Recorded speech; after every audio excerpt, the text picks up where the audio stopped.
recorded live in Jacksonville, Florida. This is Trivial Warfare. More than just a pub quiz, Trivial Warfare is your gateway to a worldwide trivia community. Join your hosts, Jonathan. We just described Ric Flair as Neanderthal Man and Planet of the Apes. Chris. Yo, we going down to Sesame Street. That's your impression of hardcore rap? Carmela. That would irritate the hell out. I'm like, I just want my groceries. My ice cream is melting. Ben. 4 halogens in that list. Oh my god. You were like, it's not the halogens. I'm like, no, Ben, no. Those damn halogens got me again. And the rest of the Trivial Warfare Army for another week of fun and games. Now here's your host, Jonathan Oakes. Hello and welcome back to another episode of Trivial Warfare. We are the podcast that takes the pub quiz out of the pub and brings it home to you. My name is Jonathan, and I am here today with Mr. Chris Hollister. Hello, Chris. Hey, Jonathan. It is good to be back, and it's good to be back on. My nephew Eli turned 14 today, so when he hears this in about 20 years, when he's listening to Uncle Chris's old stuff, happy birthday, Eli. How do you know it's going to be old stuff? Maybe it'll be hot and new. We're going to release this on vinyl in 20 years. That sounds fantastic. You know what? The Trivial Warfare vinyl collection. That's that right. Awful. Call 188 Trivial Warfare for that vinyl. That sweet, sweet vinyl action. Ow! So, Chris, we have 3 awesome guests today. I am genuinely excited about the show. This is going to be fun today. It is going to be a blast. We have Paul McLaughlin here with us. Hello, Paul. Good morning, guys. How's it all going? Welcome back, my friend. Welcome back. We have Mr. Matthew Stevens with us. Hello, Matthew. Hello. Good morning. Good to be back. Welcome back. And for the first time, Mr. Noah Hauber is here with us today. Hello, Noah. Hey, greetings and salutations. Welcome. So I want to get to know everybody a little bit better. Paul, we'll start with you. Tell everybody where you're from, what you do, and something fun about yourself. I am Paul McLaughlin from Brick, New Jersey. I am retired, so that's my story on that. And something fun about myself. When you consider how many times I've been on these shows, I really should have those planned. My statement for this planned out ahead of time. And once again, I completely neglected to do so. Top of my head, I've ridden 240 roller coasters. There you go. Wow. That's a lot. Okay. Jeez. Wow. Okay, what's the best? I was going to say, talk about burying the lead. Oh, and yeah, Right? I just rode 240 roller coasters. Jeez. So I won't make you figure out what the best roller coaster was, but what was the best place that you rode roller coasters? Ooh, Like it had that's the a good most one. good ones. Probably Cedar Point, Sandusky, Ohio. Yeah.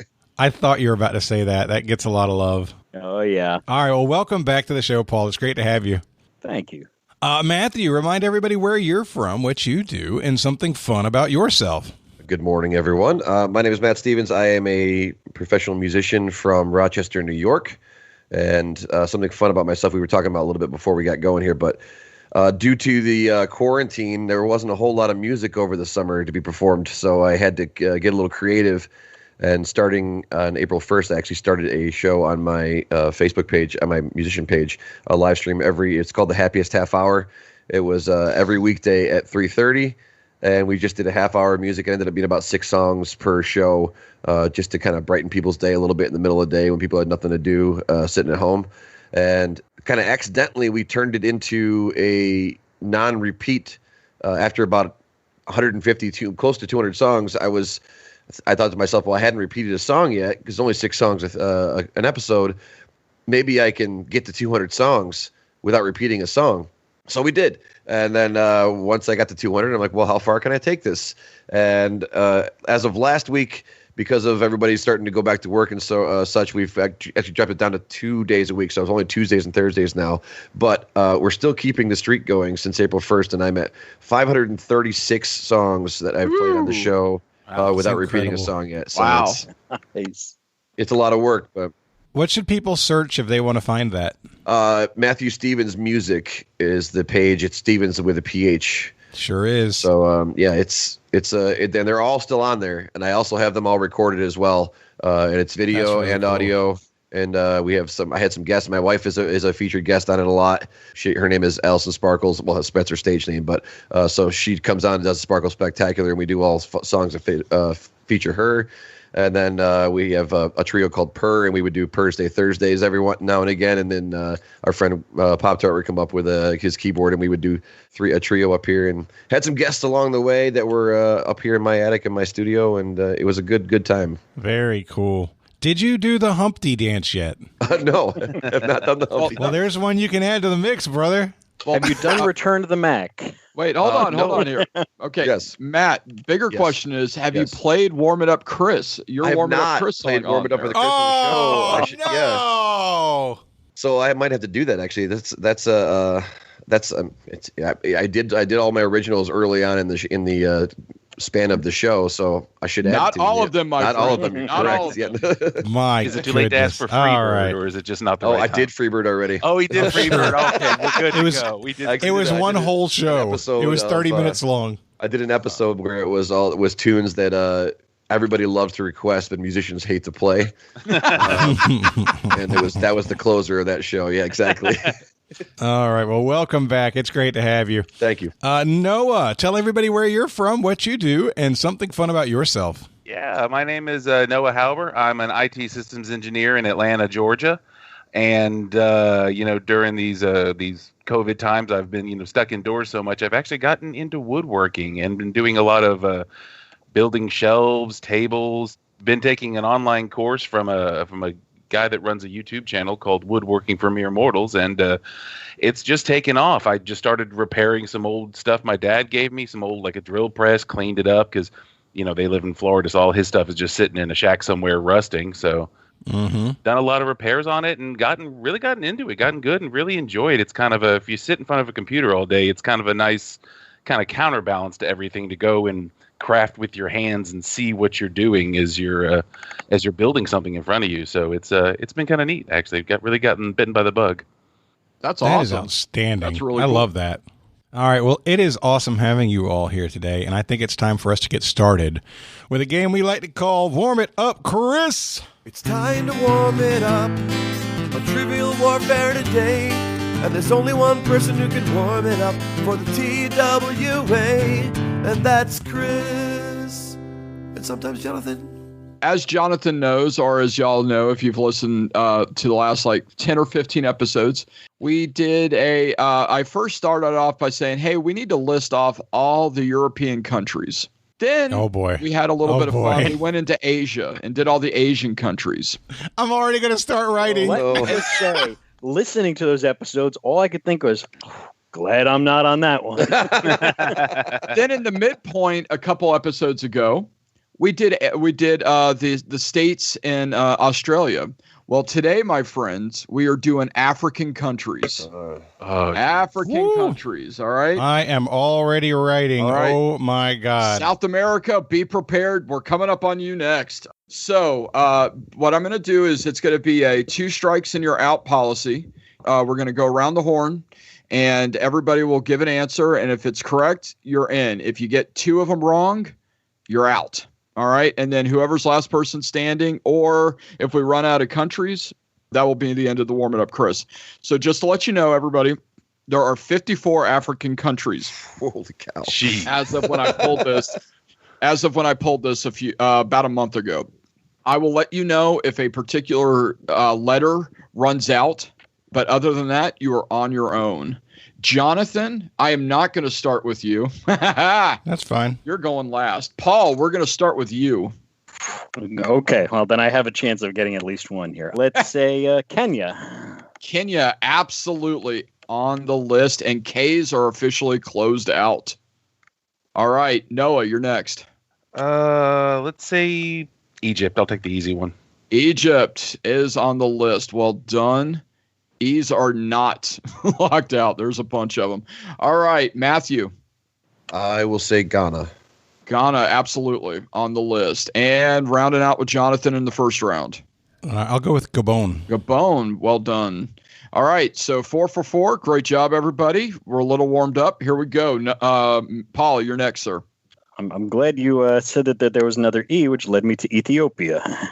Ethiopia, absolutely on the list. Noah. Let's do Mozambique. And on the list. Well done. Absolutely. All right, Matthew, you're next, sir. I will say Tanzania. Tanzania, absolutely. And Jonathan. I will go with Mauritania. Mauritania. Well, man, deep cut. Great job. All right, 8 for 8. Here we go with round 3. Paul. South Africa. South Africa, absolutely. And Noah. Let's say Botswana. Botswana, yes, sir. And Matthew. I will go Libya. Libya, definitely. And finally, Jonathan. How we're going so fast. I'm trying to write them down, and we'll go with Rwanda. Rwanda, absolutely. So 12 for 12. Where is it? There it is. Okay. Well done. We have not closed out any letters as of yet, so we're still good there. All right, Paul, back to you. I will say rest in peace, Kamala, the Ugandan headhunter. Uganda, absolutely. And you is closed out. Great job. All right, Noah. Ivory Coast. Ivory Coast. I know it's on here. I've seen it. Yep. And I is officially closed out. Matt.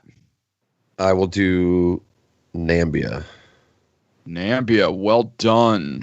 All right. And Jonathan.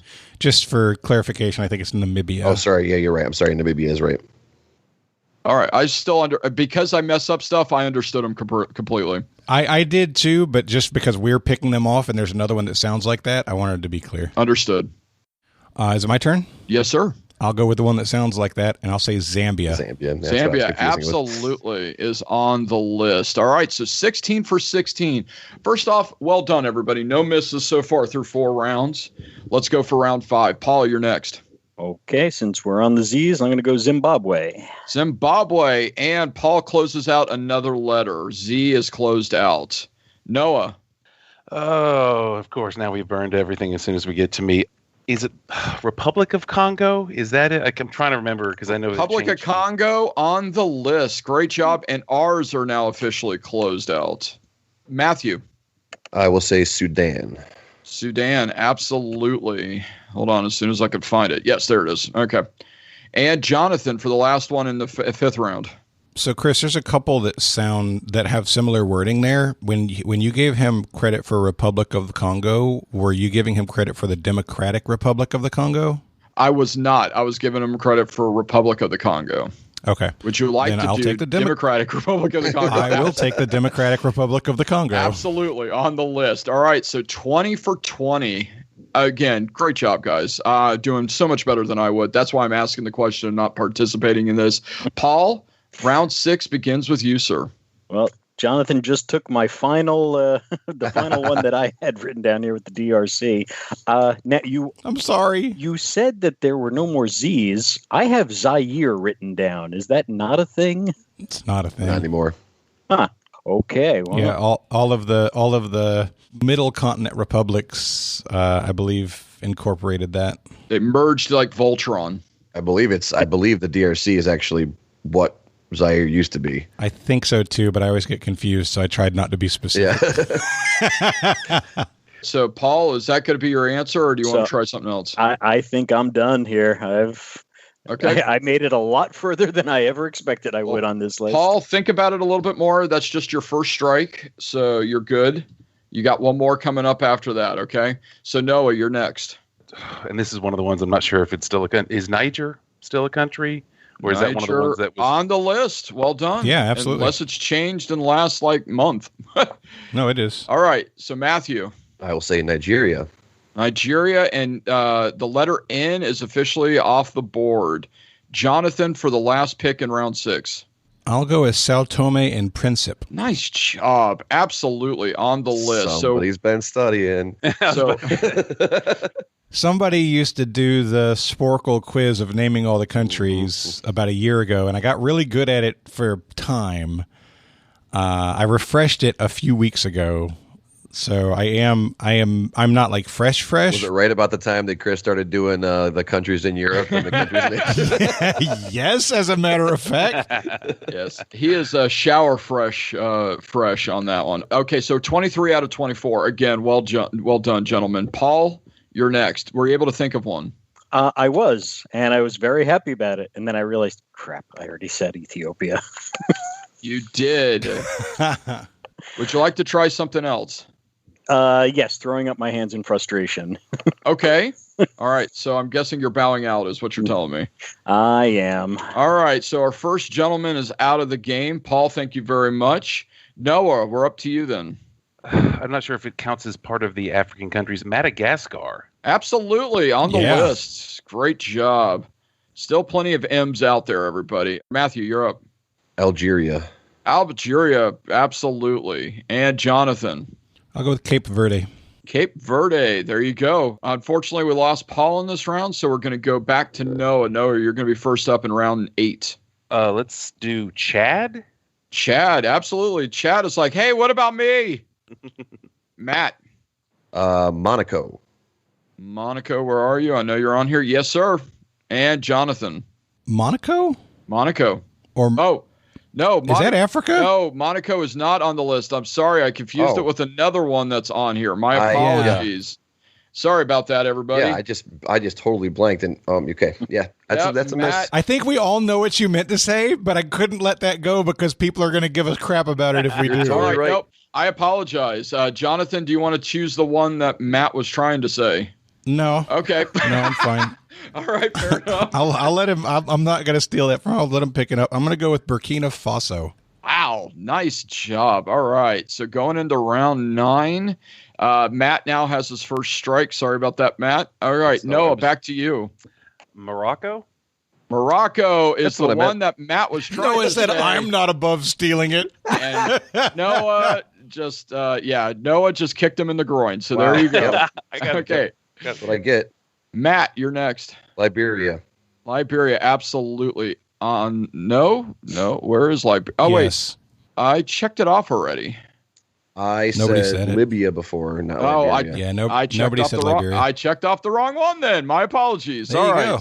User, that's what we call a picnic error. Problem in chair, not in computer. All right. So, Jonathan, you're next. So I'm nailing down the remaining republics here. I'm not sure if when you accepted Republic of the Congo, if that is another version of the name for the Central African Republic. Can you clarify that? Central African Republic is on the list, so I will give that to you because it's on the list. All right. I wasn't actually sure. I knew Democratic Republic of the Congo and I knew Central African Republic. I was afraid that Republic of Congo was one of those two in a different name. That's why I was kind of hemming around it. Nope, I got you, but well done on there. Okay, so again, Noah and Jonathan, no strikes. Matt with 1. Here we go. Round 11. Noah, you're next. Mali? Yes. Mali on the list. I knew it was on there. I couldn't find it. Great job. Matt. Somalia, absolutely on the list. And Jonathan to round out 11. I will go with Djibouti. Hey, it's not your booty, it's Djibouti or whatever. Yep, but Djibouti. Well, hold on. Where is it? DJ. That's why I couldn't find it. And D is now officially closed out. Great job. Big fan of DJ Booty. All right, Noah, back to you, sir. Round 12. Sumatra? I don't see it. Nope. I'm sorry, not on the list. All right, so Noah with his first strike. Matt, you're next. Swaziland. Oh, yes. Is there another name for it? Because I don't see it on Eswatini. It's now called Eswatini. Yep. Okay, Swaziland. Now I see it because I had it in parentheses, believe it or not, but it was in the E's, not in the S. Well done, Matt. Sorry about that. All right, Jonathan, you're next. That reminds me, there's another one in there. One I can never remember. Lesotho. Oh, yes. Lesotho, and Jonathan closes out the L's. Great job. So Noah, 1 strike. Matt, 1 strike. Going into round 13, Jonathan, 0 strikes. So that studying up has helped him. Here we go. Noah, you're next.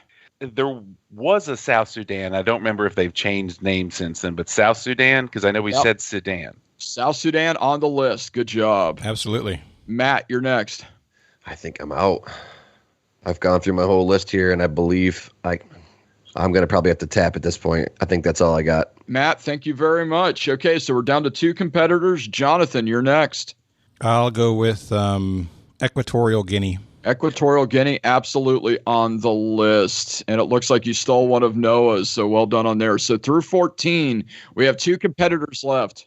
Noah, I've literally been trying to take some of the harder ones to make it more fun for everybody. And so I'm sorry if that was one of the ones you had on your list. That was like the one that left. That was my one reserve I had. I'm tapped out. I'm so sorry. It's okay. Noah, you're done? All right, so the winner of this warm-it up. Oh, man. You win, Jonathan. Oh. Well, there's that. Do you want to name any more, Jonathan? Yeah, sure. Things that I have that we hadn't gotten to yet. Tunisia. Yep. Angola. Absolutely, and that closes out the A's. Eritrea. Yep. And that closes out the E's. Burundi. Burundi. Yes, correct. Togo. And that closes out the T's. Benin, yes, and that closes out the B's. Just flat out Guinea. So Guinea. 100%.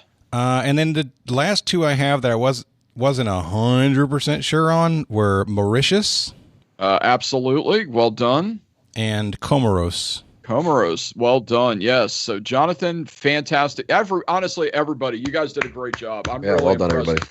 everybody. What did we leave on the table? All right. What was on the table? Cameroon. Oh, geez. Okay. Yeah. All right. The next one, the Gambia. The Gambia. It's such an interesting shape. It almost looks like a dock where there's multiple little things that jut out of it. Yep. Guinea-Bissau. Guinea-Bissau. Yep. Bissau. I was trying to remember it and I couldn't. Yep. Malawi. Malawi. Oh, yep. Malawi. Yep. Senegal. Excuse me. I thought it was Senegal, but Senegal. Okay. Then you got Seychelles. Seychelles. The Seychelles. Okay. And then Sierra Leone. Yep. Those. Man, we got a good number of them, guys. Yeah. Everybody really impressed because that's not easy. I think South Africa or South America, when I do that, won't be an easy one either. But ladies and gentlemen, that's your. Well, it won't be a long one. Yeah, that's true. Well, wait till we do North America. Anyway, okay, we got 3 countries. Good luck. Anyway, everybody, that is your Warm It Up Chris question of the episode. Thank you very much. Well, to me, Chris Hollister. I've been looking forward to that one. African countries is a fun study topic to get good at remembering. Mm-hmm. It's just they're there. They changed a little bit over time, but it's pretty constant, and it's nice to know a little bit about that. So that's a fun one for sure. Yeah. Thank you, Chris. Absolutely. I've been enjoying them. They've been great. Chris just said, about naming the North American ones and how there's only 3, which I had went my entire life thinking that, and it was just about a week ago that all the islands, this and all the Central American countries. Yeah, Paul, that's all North America. Paul, you're killing my joke. You're killing my joke. I was just so confused because I had went my entire life thinking 3 North American countries, and suddenly there was a list of like 30 of them. Very good. All right. So this is episode number 288. This is on our main feed. So hello, everybody. It is awesome to be here with you. And if you like what you're hearing, if you enjoy Trivial Warfare and you want more of it, you should know there are 2 episodes on our exclusives feed every month. So we do every week, but we're only doing 2 per month for free. So if you want more, be sure to go to trivialwarfarearmy.com and sign up as a lieutenant or higher, a $5 patron or higher, and you'll get access to all kinds of awesome episodes, including every new episode that we do. So that is good. And today's matchup, it is Jonathan and Matthew Stevens. And I'm keep calling you Matthew, even though you said your name's Matt, and I can't stop myself. Either way is because fine. Either way is fine. I've heard your name on the show so many times that it's drilled in. And versus Paul and Noah, Chris is hosting. And it's time to play the game. Play us. Oh, yeah. Y'all know what time it is. This is Mr. Literature himself, cordially inviting you to the game. This is 6 rounds of trivia goodness. 3 questions per round.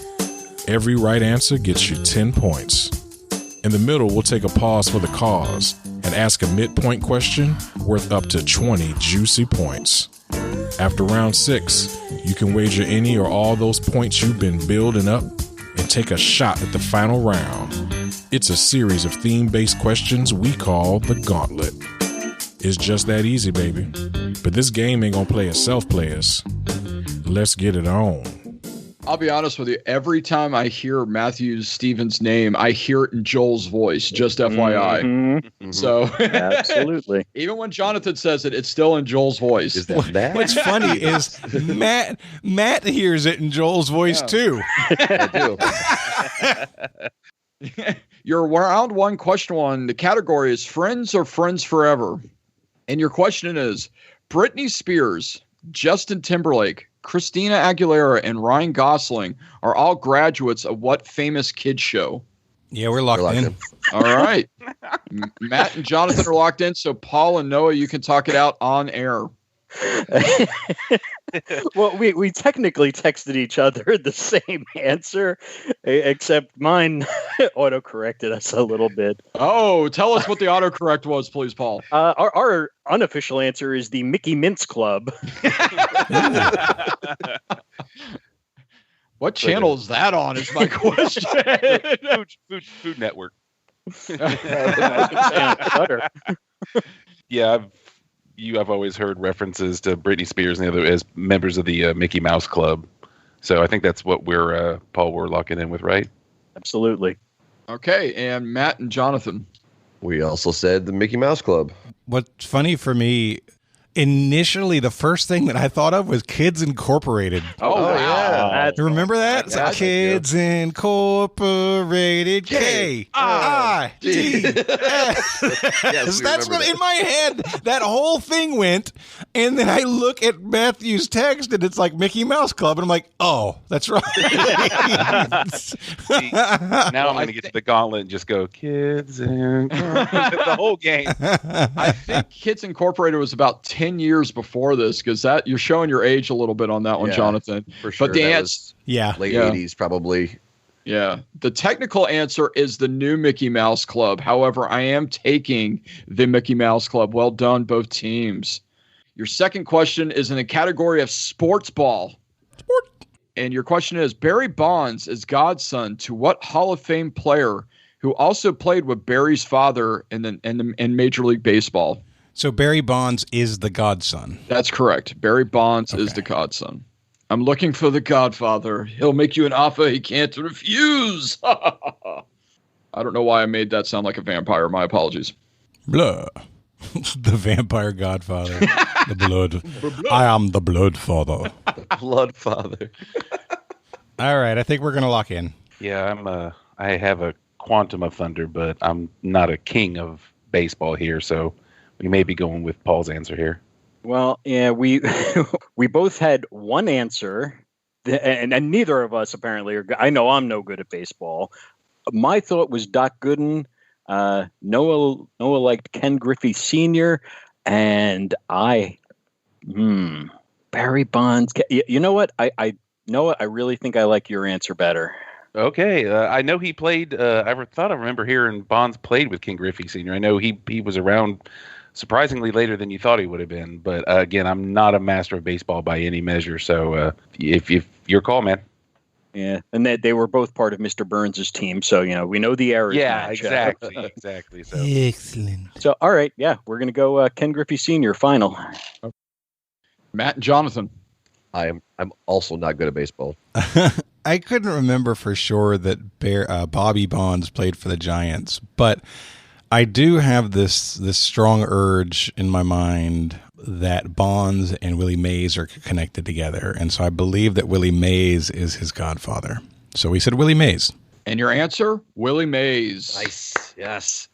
Okay, and your third question to round out round one is, and they do read it for the articles. And the question is, what men's magazine has been available in Braille since 1970? We're locked in. Okay. Yeah. I mean, the obvious, Matthew, like you said, is it Playboy? Yeah, I believe it is. There's a significant. I believe it was Mel Brooks did it as a joke, and I think they actually did it. But yeah, I'm pretty sure it is. Okay, we're going Playboy. And Noah and Paul.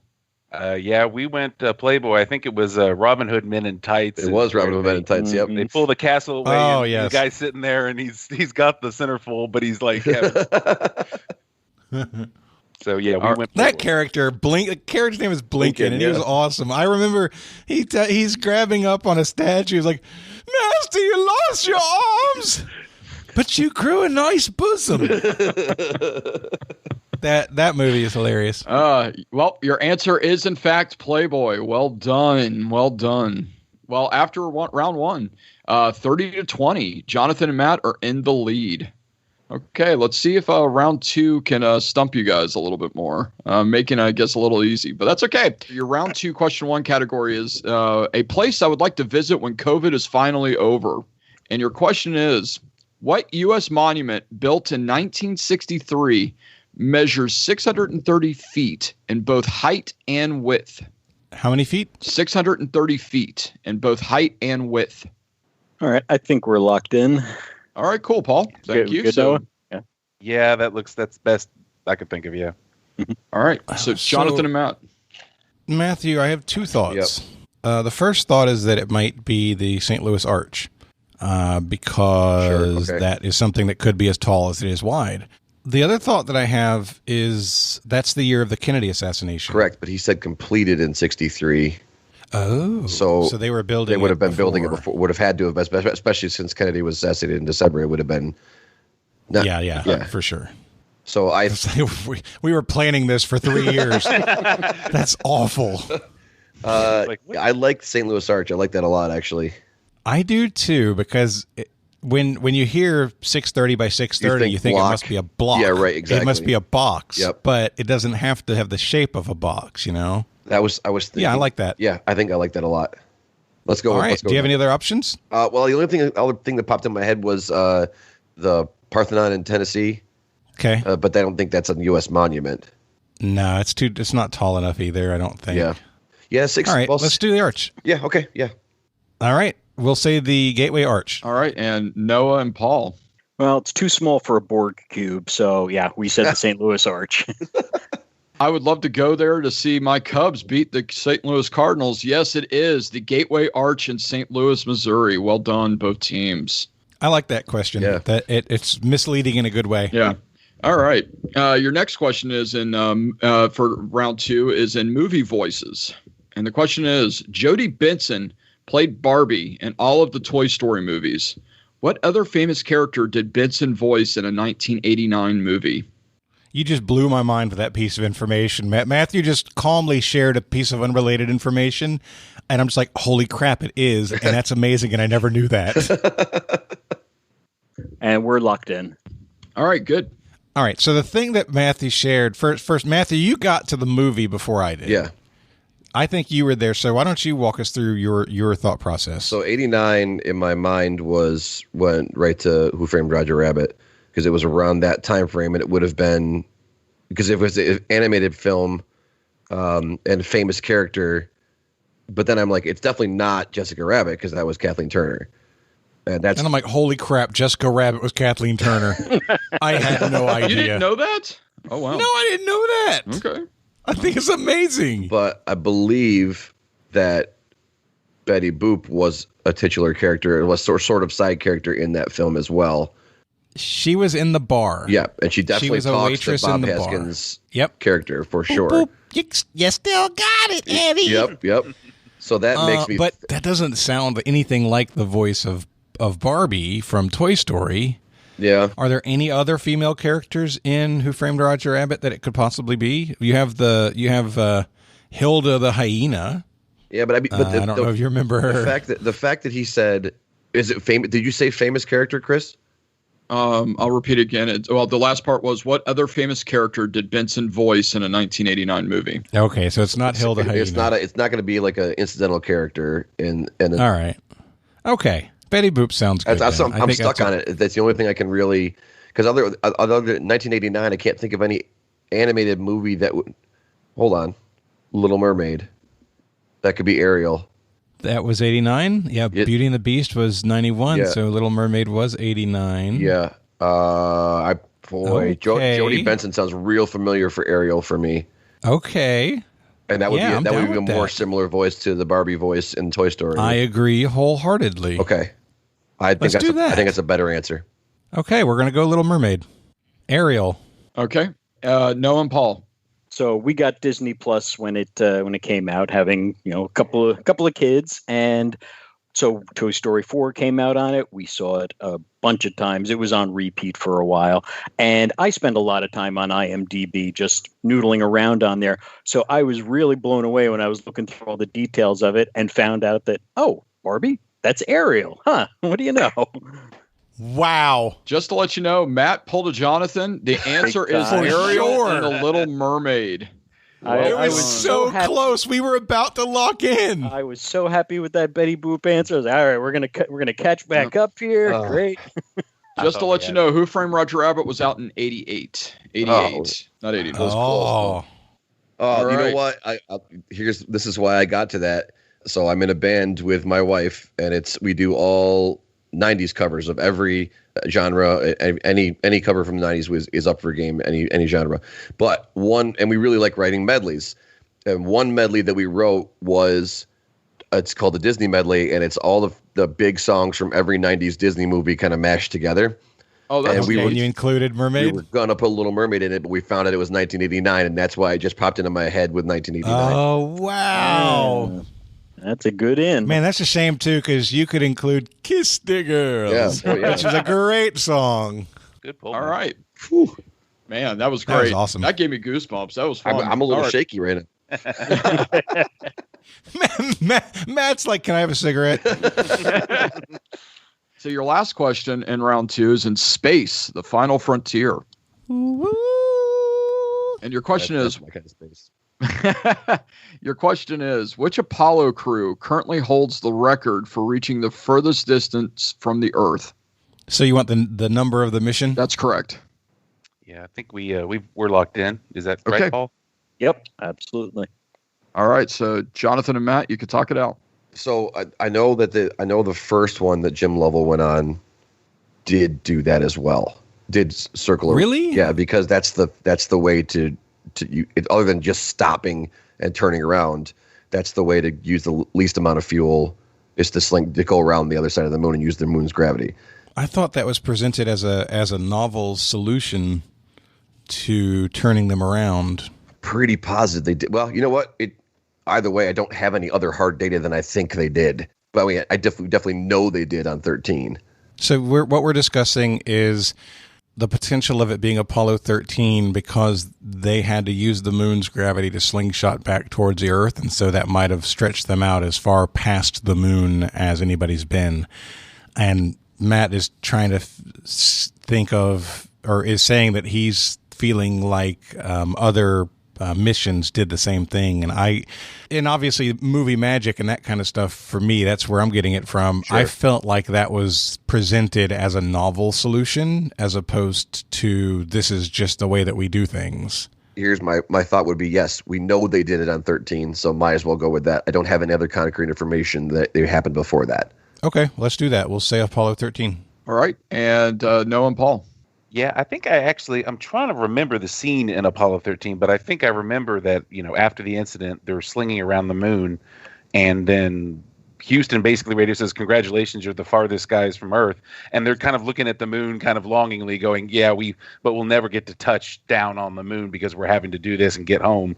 So I think we went with Apollo 13 because that was the farthest they went going around. So, And your answer is Apollo 13. And Noah did the perfect explanation. That's 100% right. Because of the trajectory, in order to get back to Earth, because of all the issues that they were having, they ended up slingshotting around, and that caused being the furthest away from Earth than anyone else ever was.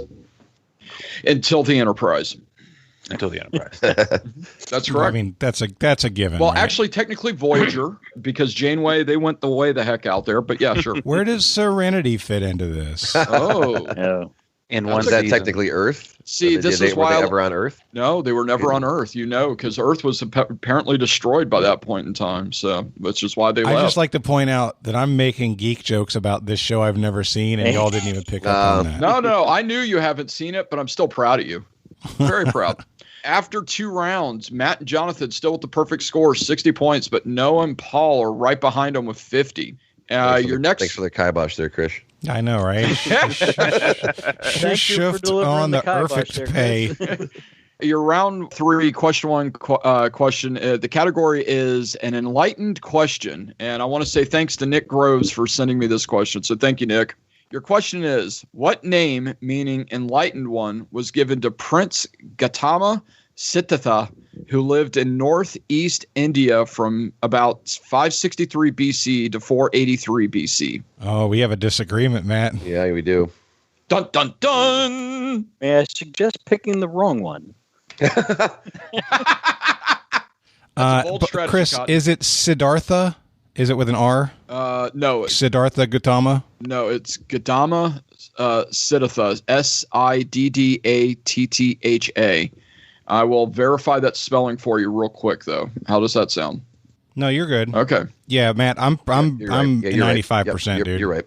Okay, we're locked in. All right, they're locked in. I guess they chose. I don't know which one they chose, if it was the right or the wrong one. So here you go. All right, so Noah and Paul, you can talk it out. So I think we both came up with an answer initially. We both thought Siddhartha, and then we hear Jonathan is like, "Is it Siddhartha?" I was like, "Wait a minute, they didn't lock in." What's he saying? Yeah, what is he saying? So I think this is this is going back to high school. We actually had to read Siddhartha, so I think it was about Buddha. So I think it's Buddha's who we want to lock in with, right, Paul? Yeah, it is. Okay. Oh, man. I'm just trying to clarify the name. Well, that sucks. We also went with Buddha. Buddhism is the path to enlightenment. And so the enlightened one, that's why I was pretty sure of the name, Matt, but the whole Buddha enlightenment angle, that took me the rest of the way. All right. The other one, we were debating between Buddha and Dalai Lama. Okay. Well, the answer is Buddha. So well done, both teams. I will say that the spelling I gave you was incorrect. It is Siddhartha. I'm guessing that. I thought so, dude. I'm like, I thought this guy's name was Siddhartha. Yeah. I apologize for that. I don't know if Nick wrote it wrong or if I typed it in wrong, but I double checked it last night when I double checked my questions, and I just skimmed over the name. I was just making sure that Buddha was attached to it. He's not here, so let's just blame Nick. Yeah, I think it's really important, Chris. You're the one facing the pressure right now, so it's very important to learn to deflect blame to Nick whenever you get the chance. Gotcha. Okay, very good. Nick has a thick skin. Thick Nick. He can take it. Wow. And I spilled my drink here a minute ago, and I'm totally putting it on him. That's right.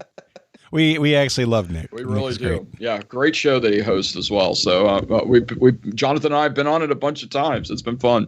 So your next category is who's going to take you home is the category. Who's going to take you home?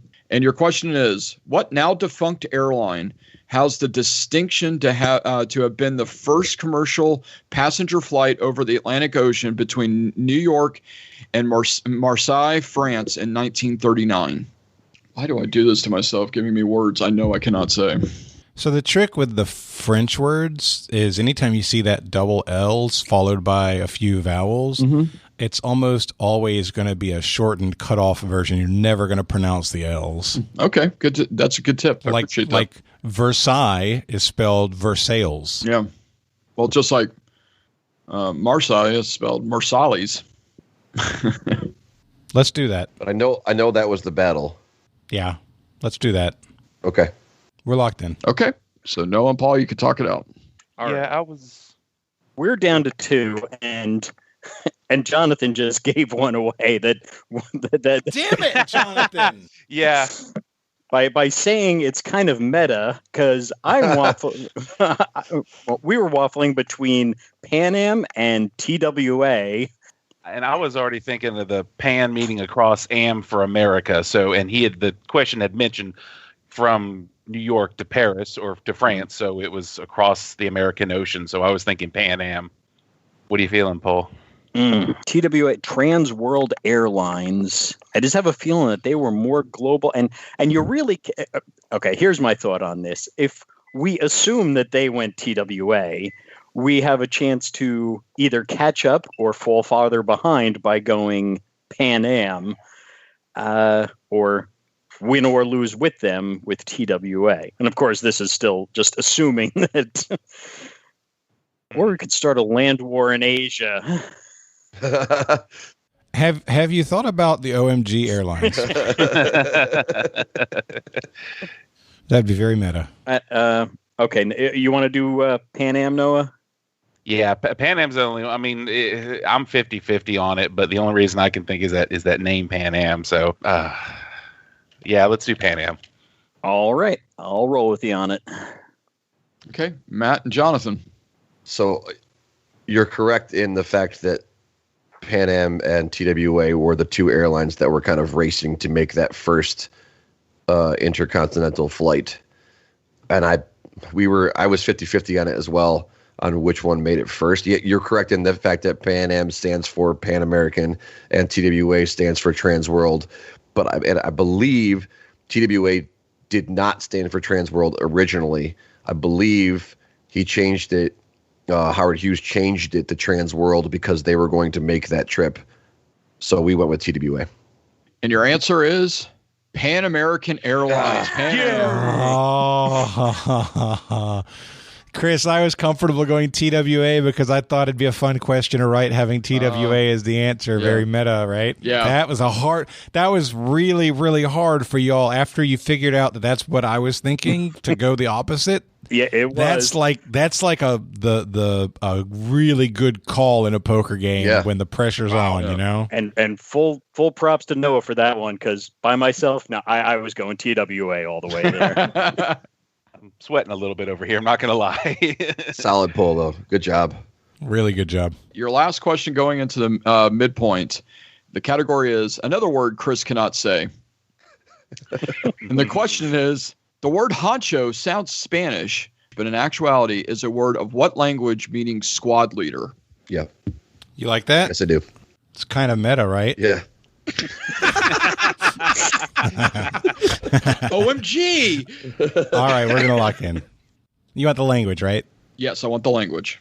All right, we're going to lock in. And while they're about to think, we never did say the name. We mentioned Nick, and we're picking on him a little bit, but the name of the show that he's hosting is Things That Are Blank, and it is a fantastic game. And if you haven't given it a try, you should definitely give it a try. Things That Are Blank. Yeah, he had help in the gauntlet. I was going to mention that a little bit too, Jonathan. So I'm glad you did. Great. So thank you. You got to like the third word on that, and I had already typed in to the chat here. I was like, pretty sure it's Japanese, but he has come back with Native American, and I could see honcho being either one of them. Yeah, the more I heard Japanese, I was like, honcho. I was like, ooh, that could be either one. And I'm pretty sure I've heard this before. That's why I typed it in so quick when as soon as he got the honcho on it. I think it's of Japanese origin. Okay, Native American just was kind of a bit of a guess for me, but now that I think about Japanese, you break it down, it does kind of fit. So let's go with Japanese. And you want to lock in with that? Yeah, let's lock it in. Okay, and Matt and Jonathan. I like that answer.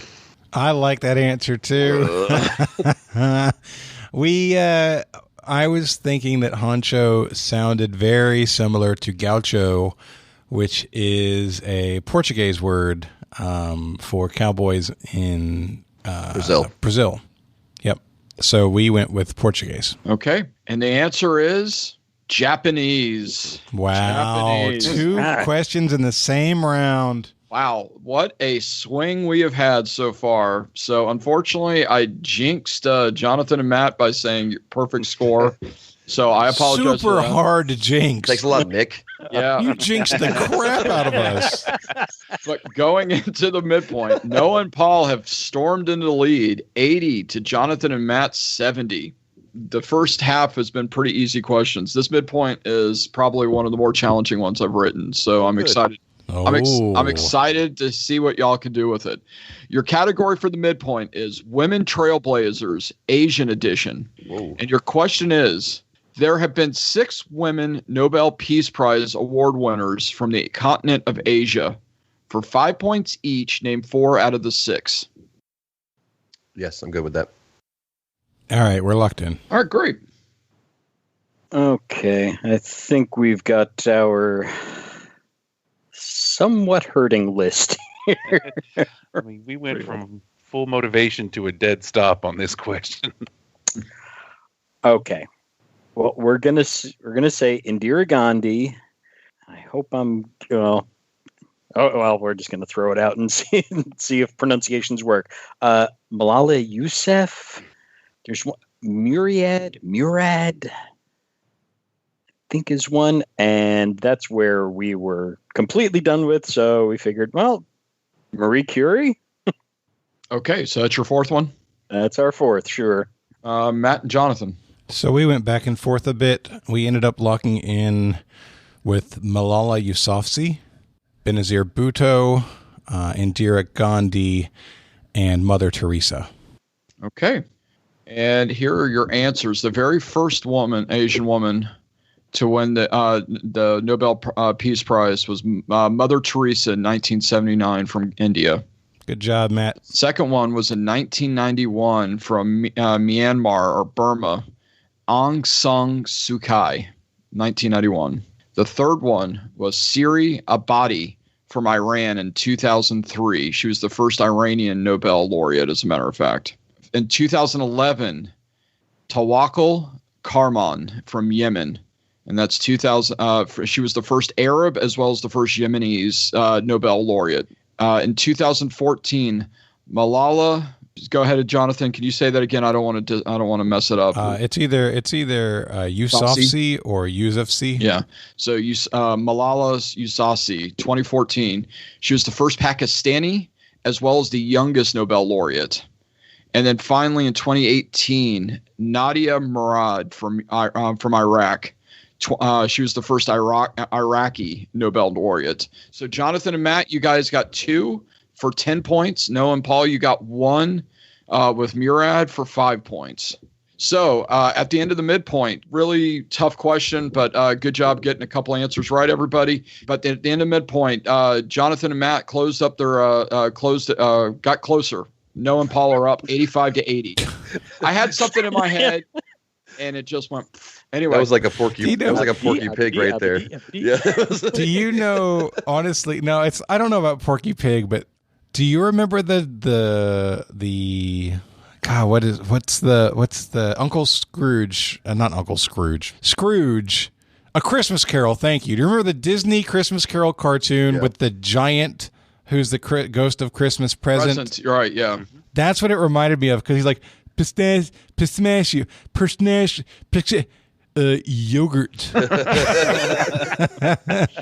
Yeah, that's how I roll. I try my best. Thankfully, I'm funny. Hey everybody, this is Jonathan, and that is the end of the first half. Before we go on with the second half of today's game, I want to let you know that today's show is sponsored by Every Plate. Experience full plates and fuller wallets with America's best value meal kit. Easy Plate gives you easy to follow recipes. They give you pre-portioned ingredients. They take the stress out of dinner time. Every Plate does the meal planning for you, it does the shopping for you, and it does the prepping for you. It takes the time-consuming guesswork out of cooking. I tell you that Sebastian and I enjoy doing the Every Plate meals together. Because there are instructions and even pictures in the instructions, I actually have him in the kitchen with me. And as we're following the instruction, he gets to follow along. And he even tells me, okay, Daddy, this is what's next. So it's a really great experience to be in the kitchen with my son, and Every Plate makes that possible. Recipes come together in 30 minutes. You should absolutely give it a try. It is delicious food. It's a good experience. And it's a way to save a little bit of time and money, too. You can get 3 weeks of Every Plate meals for only $2.99 per meal by going to everyplate.com and entering code the number 3 TWA in all caps. That's 3 TWA in all caps. So get 3 weeks of Every Plate meals for only $2.99 per meal by going to everyplate.com and entering code 3 TWA. All right, let's get on with the second half of today's game. So going into round 4, and those of you who know what I do in round 4, question 1, it is Chris absolutely destroys a hit. All right. Here we go. See, it's funny. Ben's always like, I always do this on the second question. I'm like, I'm never ready. Now, Chris does it. It's at the beginning of the second half. I'm like, okay, I'm ready. I'm ready for this. Well, good deal. I'm glad to hear that. Because also I take the midpoint to kind of center my chi and get ready for it. So, gentlemen, here's the clues I'm giving you for this song, because I'm only giving you 3 lines of lyrics. That's it. And real quick, thank you, Dan Lundberg, for this recommendation. I appreciate you, man. Name this rock song that was number 24 on the Billboard Hot 100 chart in 1979. Rolling Stone magazine named it number 298 on its list of the top 500 greatest songs of all time. So it was number 24 on the Hot 179, but Rolling Stone, just to let you know that this is actually a popular, good song, named it 298 on its top 500 of all time. I feel like that was directed at Jonathan for some reason. No, not at all. Not at all. It's more of why give an obscure song? But also, I really want to know if this is a song that you have played out of your 500 and some odd, Matt. Oh, could be. We'll see. Anyway, but here we go. I will drive past your house, and if the lights are all down, I'll see who's around. And that's all you get. The lines are, I will drive past your house, and if the lights are all down, I'll see who's around. And, of course, Kids Incorporated has jumped back into my head. Oh, and she could have not said that for the rest of us. Thank you. I share the misery. KIDS. And the headphones are going off. Chris is dancing. That's amazing. If Noah's okay with it, I am 100%. Go ahead and lock in on that one, man. All right, they're locked in. So he intentionally said rock song, Yeah, right? he did. It's not Seeger. I'm pretty sure about that. Yeah, I don't think so either. So I started brainstorming bands like Seeger, Fleetwood Mac, Led Zeppelin, Tom Petty, and the Heartbreakers. But the I Will Drive Past Your House is really right in there for me. Is it something like maybe a Cheap Trick or a Supertramp or something like that zone? Could very well be. Brush? Pretty sure it's not Fleetwood Mac. Okay. I'm in a Fleetwood Mac tribute, and if it was a Fleetwood Mac song, I'm gonna look really bad. So I mean, we just got to try to get a tune. Why do I feel like it's Heart? Okay, could be Heart. I love Heart. This is post Barracuda kind of. Yeah. So Heart, if you want to go that way, I love Heart. It's not Alone. You could be Never coming away, never. Alone would have been 80s, right? It's not Alone for sure. I know the words to that one. Okay. I kind of like that direction now. It's not Magic Man. It's not Barracuda. It's not, they have one more early one. I'm not getting this, man. It's not. Oh, shoot. I'll see who's around. I actually like the idea of it being a woman singing. Yeah. I'm not getting there and we're taking too long. Do you want to just go Never by Heart? Sure. All right, we're going to say Never by heart. Okay, Noah and Paul. And we said we're gonna get you one way or another. It's Blondie. It's Blondie. One of my favorite versions of this song was on the TV show Veronica Mars that Kristen Bell belted out at a karaoke bar, which was fantastic. The answer is One Way or Another, Blondie. Yes. Well done. Yeah. Well done. It was on the right female track. voice. Yeah, it was on the right track. I wasn't going to get there, man. I'm not a Blondie fan. Yeah. I don't listen to their music. The worst part is I'm sitting here and I had Sting's I'll Be Watching You stuck in my head. I'm like, okay, it's not that. Get off. Think of any other song. And the only thing that popped in was Kids Incorporated. I'm like, I paid it for her somehow. What's funny is Chris used a category title earlier of Who's Going to Take You Home. And in my head, I'm like, Who's going to take you home? It's Christopher Cross? No, that was Cars. That was the Cars. No. That was Drive. Right. No, that's Drive. Is it Cars? That is Drive. Okay. Yeah. I didn't even think about that. Oh, I've got to Really? watch. No, really, I've got to watch that and make sure I don't put song lyrics in it so you guys get confused next time. I don't want that. Literally, as soon as you did that category, I thought there was going to be something about that song or about that band. So moving on, question 2 in round 4. This is a video games question, and thank you to Brian Nash for sending this over to me. Or as we mean J.K. Simmons? Or as we like to call him, J.K. Simmons. That's right. Yes. Get me Spider-Man. I want that as my ringtone. All right. Your question is, which classic Nintendo video game character was created as a thank you to the company's lawyer? This beloved character was introduced in 1992 and to date has 30 games with their name in the title. 100% locked in. Oh, that's what I was thinking. Yep. Cool. We're locked in. Okay. Yeah. 30 games with the name in the title. Can it be anything but Mario? And that was the name of their lawyer. There's actually and I forget the title. There's a show on Netflix now which goes over the history of a lot of different video game companies from the beginnings. And I think I remember them talking about the lawyer basically. Wait a minute, hold on. It's called High Score. Yes, and it's a wonderful series. My friend Danny Pena is featured in that. Nice. I mean, what other ones do they have? A lot of Kirby, Link. No. I think it might be Kirby, actually.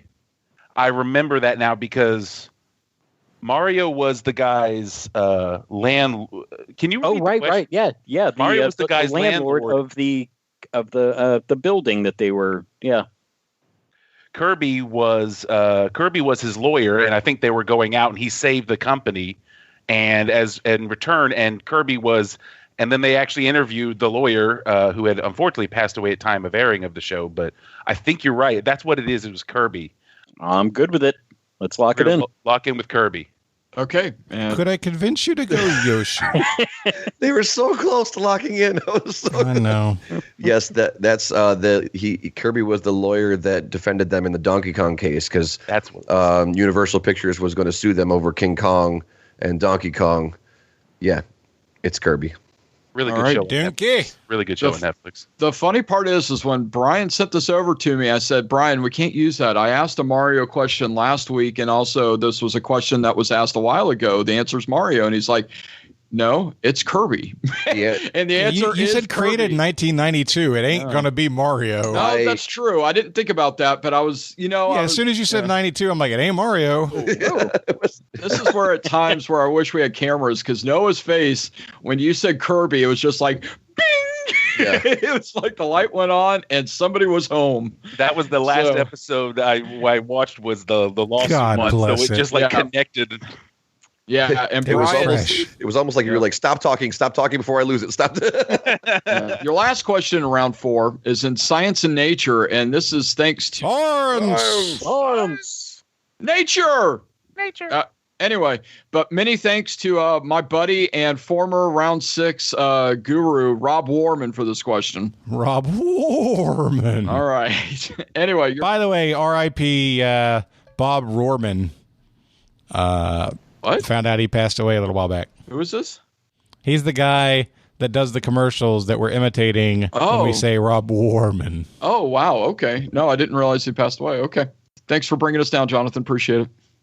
Hey, no problem. All right. Your question is, if you encounter a Weta or a Tutara, and that's spelled Tuatara, in the wild, which country are you in? Can you spell them Are again? these Pokemons? If you encounter a Weta, WETA, or a Tutara, TUATARA, in the wild, which country are you in? It's either Tutara or Tuatara. Matt, what country were the Thundercats in? It was the country of Ho, I believe. No, Thundera. No, that was their planet, wasn't it? They were on New Earth or something like that. Oh, okay.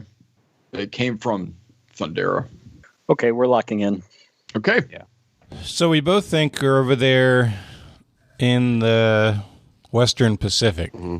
And I agree, they do feel like Australia, New Zealand, but I also think they feel possibly Japanese or that realm. Like the Weta and the Tuatara in particular doesn't feel Australian to me. You know what I mean? Yeah. But I also think he did a Japanese word origin question already. Yeah, that's a strong point. But this was submitted by somebody else. Oh, yeah, fair. He may not have noticed. But Tuatara or Tuatara feels very Pacific Islander to me. I mean, these could be any number of African countries, too. Sure, yeah. Yeah, I mean, that could be some sort of African goat or something. So here is a thought. Mm-hmm. It has to be an island country. Right, because it has to be for the that- only place it can be found. Exactly. It could be something like Madagascar. Madagascar has a number of animals that exist nowhere else in the world. Yep. Right? I think it's going to be something like that. Sure, where which there are. brings New Zealand and Australia back into the mix too, though. It does. Well, Japan as well, right? Yeah. I like your idea of Madagascar because that seems. I am kind of interested in that one. Yeah. It feels like that's a more unique answer. Mm-hmm. That would make the question more interesting. Mm-hmm. Do you want to do that? Yes. All right. We'll say Madagascar. Okay. Okay. Now, a Weta, I'm pretty sure it's kind of like a really big cricket. The other one I have nothing on. I've never even heard. I don't remember what word you said. I totally lost that one. But Tuatara. Tuatara. Yeah. The Weta, I'm pretty sure, is native to New Zealand. So that's what we locked in with. Well, if anybody's a fan of the Lord of the Rings movies, the Weta Digital or Weta Workshop is Peter Jackson's company. It is a giant cricket. Tuatara is a reptile, and they are both from New Zealand. And guess what? My wife has never watched them, so this has been our past couple of nights. Oh, man. And it's going to continue to be past couple nights with those movies. And if you're watching the special editions, even longer than that. Matt, we're falling apart over here. So after 4 rounds, Jonathan and Matt with 90 points. However, Noah and Paul have done a little bit better and have 115. All right, your round 5 question 1 category is I am a lawyer. Lawyer. And your question is, if you are committing the crime of fraud known as wardrobing, what type of fraud law are you breaking? Who's gonna take K-I-D-S.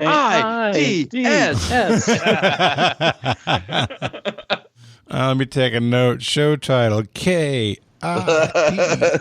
It's going to drive Kids Incorporated out of your head. Yeah, I'm good with that. All right, we'll lock in. Okay. Paul, you wanna go with that one? I can't think of anything better than counterfeiting, unless you can think of like the legal term is what I'm trying to think of. Is you know like the. Well, I guess the legal term is wardrobing, but we're wondering if it's not like counterfeiting jewelry, like fake Rolexes. My first thought was like fake designer clothing, putting a Coach label on a knockoff bag or something. If it's that kind of counterfeiting. I'd wondered if it was buying an expensive article of clothing or something, wearing it to an event and then returning it or something like that. But I guess I can't think of a better term. Just want to say counterfeiting. That's what I was thinking. I just can't think of a more specific term that would. I guess what we're saying is counterfeiting, but not money. More like designer items. Yeah. Okay, counterfeiting designer items is our locked in answer. Got it. Jonathan and Matt. I thought wardrobing could be some kind of... When I think of wardrobe, I think about clothes, right? And I was thinking about the concept of dressing up to look like somebody else. This guy, exactly. Yeah. And then that took me to identity theft, which is definitely a crime. And so that's where we ended up. So we locked in with identity theft. Okay. I like their answer better. I do. Well, I can't say it's right. Unfortunately, this is the question where I stump both teams. The answer is return fraud. It's where you purchase an item, use it, and then return it to the store. You guys were there and didn't know a name for it. I didn't have a name for it at all. I couldn't even gotten there.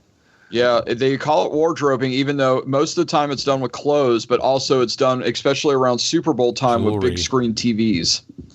Oh, wow. Yeah. That sucks. Yeah. It's considered fraud. Yeah, that is considered fraud because you have used it. So you should not return it. I mean, I only wore it 6 times. It was, and not even for more than like a few hours at a time. Jeez, exactly. Get off my back. I wore this 42-inch screen TV just for fun. It was a Halloween outfit. All right. I went to the Super Bowl party. I mean, I bought the tuxedo, sure, and I didn't intend to play 6 rugby games in it, but come on, it just doesn't fit well anymore. It's as good as new. Just spontaneous.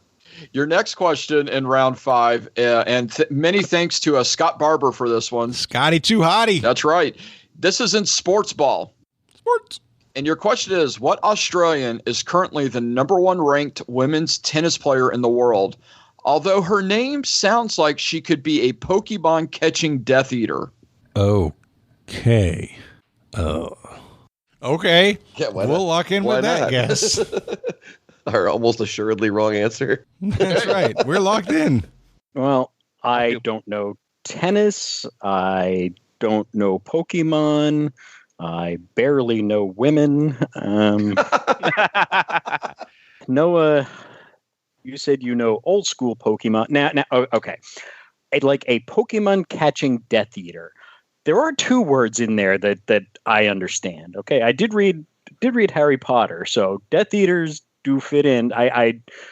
Okay, does Death Eater have any connotation to Pokemon?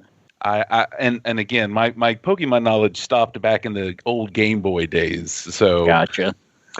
Okay, so fancy kids and your new Pokemons, your Mewtwo's, and let's just pick a Death Eater and we'll just say Lestrange. And I don't know if we want to. It sounds like, I don't know. Does that have anything to do with Pokemon that you can think of? Not that I can think of, but it might be referencing something newer that I obviously just haven't kept up with. So unless it's like Pika Lestrange or something like that, I can't think of anything that would connect on there.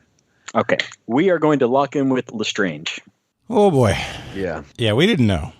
But we did know somehow, some way, I believe the name of the Pokemon trainer, the main little boy, I believe his name was Ash Ketchum. Mm-hmm. By the way, Matt, after they started talking, I thought, what if the person's name is Trainer? Because a Pokemon trainer is the person who's catching the Pokemon, I believe. Yeah. That's their word for him. But and then I listed out a bunch of Death Eaters. And we ended up putting 2 of them together, and we guessed that this person's name is Ashley Malfoy. Okay. Well, you guys caught on a little bit to it. Unfortunately, once again, I stumped both of y'all, and I'm not a fan of that, but we'll blame Scott for this one. Her name is Ash Barty. Ash Barty. We're on the right track. Short for Ashley. Like Barty Crouch. Yeah, Barty Crouch. All right. Scott, you think we're smarter than we are. All right, now I'm afraid Scott, to ask stop this. getting your questions from Nick. Oh, I'm really afraid to ask this next question now. Okay. It could be a stumping round. The whole round could be a stumper. I know, right? I don't like that at all. The last question in round 5 is in Broadway. Oh, boy. Hello, my darling. Hello, my baby. Hello, my ragtime girl. Actor Nathan Lane's original name was Joseph Lane. He changed his name to Nathan based on the character of Nathan Detroit from what famous Broadway musical? Got it. I can lock that in. I can too. Oh, we got two people who are confident. Thank you, Jesus! Go for it, Paul. 'Cause, Oh, thank God. Okay, we could get out of this. So dark one of period. us, I don't know, Matt, you got to write it down Yep, for me hold on. here. Yeah, who's locking in first is the question. All right, we're locked in. All right, they're locked in. So Noah and Paul. Okay, I am reasonably certain that Nathan Detroit is from Guys and Dolls. Okay. I said guys and dolls. The answer is Guys and Dolls. Well done. All right. We're out of the desert. All right, I like it. So after 5 rounds, Noah and Paul 125, Jonathan and Matt 100. And in this episode, we're trying something new here. Round 6 used to be the Rob Warman round. Today, it is the Jane Carmichael round. So Jane has written 3 questions for y'all, and so round 6 is the Jane Carmichael. So thank you so much, Jane. We really appreciate it. Thank you, Jane. Your first question in the Jane Carmichael round is in famous women. And the question is, Martha Jane Canary is better known by what moniker? Actually, it's not what, but which. She said Martha Jane Canary is better known by which moniker? We're locked in. Okay. So, Matt, Yeah. I got 2 thoughts. Yep. The first thing that I was writing down is it could be like a Typhoid Mary situation, Sure. but I think that person's name was Mary.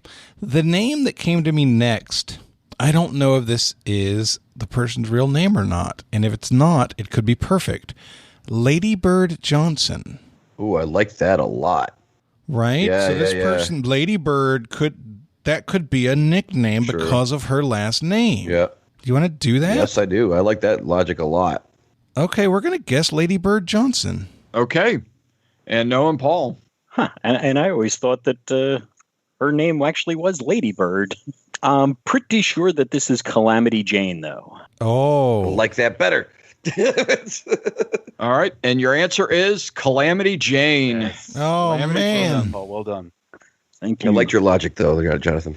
If it had been right, that would have been fantastic. Yeah. Is her name, in fact, did her parents name her Lady Bird? Because that's something we should know. I'm going to look it up after I ask you guys the next question. Okay, Jonathan? Sure. Your next question in the Jane Carmichael round is I want to dance with somebody. And the I want to feel the heat. Was this an intentional category name, Chris, or is this another somebody take me home? Is it another one of those? it's a dance question. So there you go. Okay. All right. With its ability to allow for 120 steps per minute, which style of classic style dance was adopted by both the French and Spanish militaries in the 18th century? So the military is doing this dance? What do you mean by adopted? It was adopted. They use this in their step formations. Okay, thank you. You're welcome. And Lady Bird Johnson's actual name was Claudia Alta Johnson. Well, her last name wasn't Johnson before she got married, was it? No, Claudia Alta Taylor. Okay, so that's something I've never been asked that question, and isn't that crazy? Yeah. Well, hey, you can use it on your next show if you want to. I'll miss it. No, I meant ask it.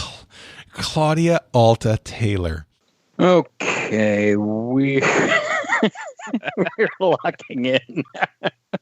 All right. Can't wait to hear that answer. Don't make jokes when I'm saying we're locking in. What is the difference in your mind between styles of dance and types of dance? So, like, then? tap is a style of dance, not an actual dance like the tango. The tango is an actual dance, like an actual. Tap? No, tap is the same as tango. It's its own thing. It's You don't it's have- not. you don't So have a the styles of breakdown of dance are different like taps. jazz, tap, like you wrote down like a waltz. A waltz is a I guess that would a waltz might fall under style, but These are the same thing. Tap. There's not multiple levels of tap underneath it. Like you don't. there have, sure are. When like so I'm gonna go back on. So you think you can dance as a concept, right? When they go through the styles of dance, when they talk about what category of dance you're going to be in this week, tap is included when they have a tapper. But when they don't have a tapper, then they don't make them do it. Paso doble, tango, cha-cha. Yeah. Okay. These are all level on the same level with each other. So the reason I liked flamenco is because it's a fast-footed, like it's all about moving your feet quickly. Would the French adopt a Spanish dance? I don't know, but would this? I mean, that's a good question. But the 18th century, like you said, we were talking about foxtrot, but that rule, I believe the foxtrot was an early 20th century dance. I think you're right about that. My gut doesn't like flamenco, but I don't have a strong answer. Most of the dances that I think of as ballroom dances are definitely Latin American, Latin inspired, right? Yeah, like the cha-cha. Sure, that the cha-cha is it can be a fast dance. Yeah, I mentioned we can go flamenco. I don't have a good answer. I don't have a better answer, and I don't have a good enough reason to shut it down. Okay, I'm feeling. So we'll say flamenco. Flamenco. You're like, I feel your confidence in me. All right, they said flamenco, so let's find out what Noah and Paul said. Well, we went back and forth. We figured it wasn't the truffle shuffle. We've confirmed that. I didn't have a great bit of thunder on anything. Paul seemed pretty solid on the waltz, and then that he kind of steered me towards that, thinking that seemed to be in the 120 steps per minute seemed to be in beat with the waltz. So we went with the waltz. Okay. Yeah, I figured 2 per second. Okay, it could fit. Man, I hope it's not the waltz, because I've always considered the waltz a very slow dance. Well, it's also in 3, so that'd be weird if it was. But I mean, I could see them going 1, 2, 3, 1, 2 as they march. 1, 2, 3. Yeah. 1, 2, 3. All right. Well, your answer, unfortunately, has stumped both of you. Although Jonathan did say this dance, it is the Paso Doble. Okay. We will file under. Never gonna get there. Yeah. Jane is of Mexican descent, and so going in a Hispanic direction might not have been a bad idea there. Yeah. And there your was last a shocking lack of home improvement questions in this round. Oh wait, we have one more, don't we? Your last question in the Jane Carmichael round is in literature. Literature. And the question is, which 19th century novel was also known as Life Among the Lowly? Yeah, I'm good with that. Okay, I'm not 100% on it. I know I've heard Life Among the Lowly before. This is what comes up in my mind associated with it. It makes sense. And if it's wrong, it's just because I have a missed connection. Yeah, it makes sense, and the logic is sound. Okay, we'll lock in. Okay. Okay, I had just sent over about locking in to Noah. I think I actually heard this on another podcast not that long ago. I think the answer is that Warrant classic, Uncle Tom's Cabin. And that's what you're locked in with? Yes, Noah? Yep, that's like I said, the era seemed right, so. Okay. Jonathan and Matt. Yeah, 19th century. They felt connected in my head. I wasn't sure, but we also locked in with Uncle Tom's Cabin. Okay. It's published in 1852 by Harriet Beecher Stowe. The answer is Uncle Tom's Cabin. Nice, good pull. Well done, both teams. All right, so going into the gauntlet, you guys were killing it in the first half. Second half was a little bit more brutal for you, but the score so far, Noah and Paul are in the lead with 145 to Jonathan and Matt's 110. In the gauntlet category, I wrote all 3 of the questions, but the gauntlet category is inspired by Nick Groves. So thank you, Nick. Oh, God. Oh, great. That guy. Well, hey, look on the bright side. Whoever loses, built-in excuse. That's right. The category. Now you guys got me chuckling. All right, the category in the gauntlet is general knowledge. All right, our wager is locked in. Our wager is locked in. All right, your first question in the general knowledge gauntlet. What exhibition basketball team began playing in 1971 and was dissolved in 2015, only to be reformed in 2017, and has lost over 16,000 games in that time span? We're locked in. All right. Okay, we're locked in. Your second question is, what retired 4-star general became the first African-American United States of America Secretary of State in 2001? We're locked in. Yeah, we are locked in. And your final question in the gauntlet, this general, known as the Desert Fox, was a German general that had campaigns in France, North of Africa, and Normandy in World War II. Name that general. We both got spell checked differently. Oh, my. Oh, my. All right, we're locked in. I know what you're saying. Yeah. Matt. I'm saying the same thing. I can't believe that just happened. We're locked in with the non-spell checked one.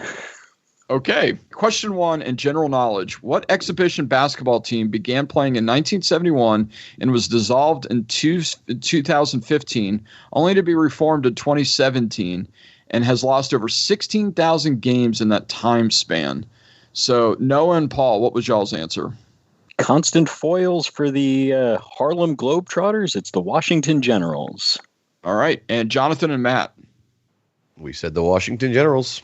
Okay. Next question is, what retired four-star general became the first African-American United States of America Secretary of State in 2001? Matt and Jonathan. We said Powell. Okay. And Paul and Noah. We said Powell. And the final question, this general known as the Desert Fox was a German general that had campaigns in France, North Africa, and Normandy in World War II. Name him. Paul and Noah. Noah said tunnel, but but what we actually locked in with is Rommel. Yes. Okay. And Jonathan and Matt. It's not. Our spell checks came in as Renmal and rammed. The general name Ram. But we did say Rommel. And, okay, and here's your answers. So the basketball team that we're talking about, yes, in fact, it is the Washington Generals. They are the foils to the Harlem Globetrotters. Next, former first-star general that became the first African-American Secretary of State was, in fact, Colin Powell. And finally, the Desert Fox was Erwin Rommel. Well done to both teams. It's all about wagers. So it is all about wagers. So Jonathan and Matt, what was y'all's bet? So our logic was, first we wanted to figure out if we wanted to be aggressive or conservative. Matt is an aggressive guy. I was down with that. I felt like you said that you wrote these questions with Nick's assist, whereas the more difficult questions of the game today seemed to be contributed by guests. So we felt good about your question writing, and we bet 110 to double up to 220. Ooh, wow. So Noah and Paul, if they bet 65, they will tie. If they bet more than 65, they will win. We bet 100. Oh, wait, no, there was no 100 after that. We bet 1. Oh, wow. Damn you, Nick. Wow. That's when Nick did it. So with a total of 220 to 146, your Trivial Warfare winners are Matt and Jonathan. Wow. Wow. That That was great. Good job, Matt. That was shocking. What was the Shocking. logic on the wager, guys? Well, the questions had gotten harder, and admittingly, I A didn't lot harder. Yeah. pay attention. So the second round, I'm just like, we got a 35-point lead. Let's just bet one and just ride the lead through, and hopefully they'll trip on just one question, because you just need the one. And then as soon as the Rama question came up, I was like, We're screwed. I was like, we're screwed. As soon as the Rama question came up, I was like, yeah, those were slam dunks. We were definitely on the same page as these are going to be questions about generals, or the word general is going to be the answer. And I don't know. I'm almost always a bet it all guy. I feel like if I know it, great. If I don't, I'd rather go down as a zero than and go hard at it. But turns out I was right. Good job. I had texted that I am generally an all or nothing better. Generally. Yeah, so it's Jonathan just got in my head because he's the master of these. He does all these calculations, and I'm just like, oh God, but is he thinking this? Is he reading my mind now? He's Zach Galifianakis in that meme. Just Yeah, exactly. What's funny, and on this one, we could have gone really detailed and had all the logic and all the rest of it. But when Chris said he wrote the questions, I was like, hey, Matt, you want to go all in? Wow. I don't know, man. I was not feeling great after those last couple of rounds. So good job, all. Yeah, it's nuanced. I knew how hard the midpoint was. I wanted to make the gauntlet. I knew the gauntlet was easier than normal, but I like the category and I like the question, so that's why I went with it. So there you go. Good questions. All right. Well, before we wrap up, we like to give everybody a chance to do shout-outs or promote causes they care about. Paul, let's start with you. Well, my typical one for things like this is because I have a daughter with type 1 diabetes, I always like to promote summer camps for diabetic kids. Unfortunately, because of COVID, my daughter was not able to go this year, but it's really a great thing. And they have them all across the country. You can easily find them. It's great for the kids to have a lot less to worry about for that week or two where everything is taken care of for them. All of these camps are happy to accept your donations, and it's a really nice thing for these kids. So if you got a few extra bucks, they'll be happy to take that from you. Very good. All right. Noah, you're up. Yeah, just a quick shout out to a coworker and fellow trivia fan of mine, Shannon, my beautiful wife, Vicky, who, if I don't tip of the hat to her, you'll never see me again. I'll be buried somewhere. And just a big thank you to you guys. Like, Trivia Warfare has made, I can't even tell you the number of car trips down to Florida, up the coast. That's just made, you make the miles and hours just disappear listening to you guys. So thank you all very much, Trivia Warfare. It's been a real honor to be here with you guys. No, you've been a lot of fun, and it was great. So Noah and I got to hang out at Dragon Con last year. We were with his wife Vicky and their friend Jen, and so we had a great time. Spent some time together at the karaoke bar, and I absolutely love getting to meet people out and about. And when you guys come on, I feel like we're already friends, and I think that's great. That's awesome. No and hopefully doubt. see y'all next year at Dragon Con. I hope so too. And I tell you what, Jonathan, hearing people enjoy us on the road never gets old. Not one bit. I know, That's right? fun stuff. You know, that's one of the. I am several episodes behind right now. Yeah, me too. Because I'm never on the road anymore. Exactly what I was going to say. I'm Same never- here. Yeah. You know, and I used to do a lot of it while we just finished a big reconstruction job here at our house. We're building downstairs for my mom to move into, and so I had plenty of time to listen then. Well, that job's done now. So. You know what's funny? I bought a pair of these wireless headphones, or Bluetooth headphones, like earbud type things, right? And I find that I listen to podcasts a lot more now because I have those. Like when I'll very regularly, I'm going to do a load of laundry. Let me pop my little ear thing in. Mm-hmm. I'm going to wash dishes. Let me pop my little ear thing in. And so when I'm puttering around the house doing whatever I'm doing, I'm almost always listening to something. That's how I've kind of kept listening to things. Anyway, Matt, you're last up. Yeah, I'll say this thing that I say every single time I'm on a OMG property in general. Please, it's so much more important right now than it ever has been. Please support your local musicians. It is a hard time to make some money to pay some bills, and I was lucky enough to make a pivot over this quarantine. And thankfully to the community here in Rochester and people that follow me around the country, I was able to pay my bills out of the generosity of people who tipped me via online tip jars according to or along the quarantine.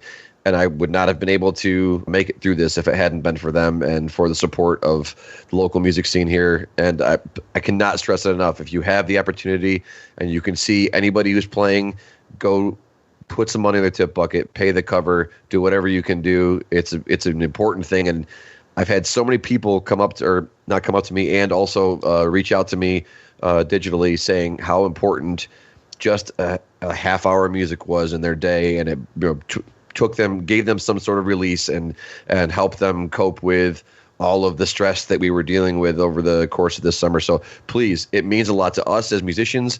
It lets us continue to help people out and give people an outlet. So please support your local musicians. Outstanding. Live music always makes me happy. No Always. doubt. Mm-hmm. Definitely. Very cool. Well, I miss shows like you would not believe, but I have seen so much good music these past 6 months. Yeah, agreed. Yep. All right, y'all. Well, that is going to wrap us up. So for Paul, for Matt, for Noah, and for Chris, I am Jonathan, and this has been another episode of Trivial Warfare, where it's not just trivia, it's war. Bye, everybody. Take care, everybody. Happy birthday, Eli. Thanks for listening to Trivial Warfare.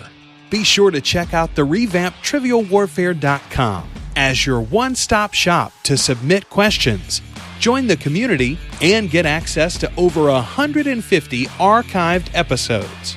Warm It Up was written and performed by Matthew Stevens. This episode was edited and produced by me, Joel Sharpton. For help with your podcast, visit propodcastingservices.com.